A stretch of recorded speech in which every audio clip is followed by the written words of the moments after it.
Hello friends, my name is Tanvi Margadi and today I am going to show you magnetic poles experiment. So let's start. So we require for this experiment are some iron fillings and some bar magnets. So let's start. Now spread some iron fillings on a plate. Then place the magnet above them.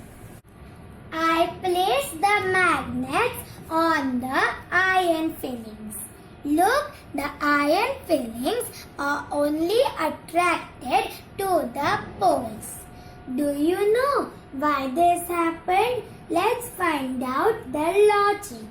Each magnet has a magnetic field or an area where its force is felt.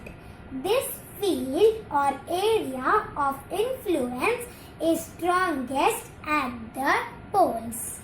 So this is how to do magnetic poles experiment. Thank you for watching this video. Till that time, bye-bye.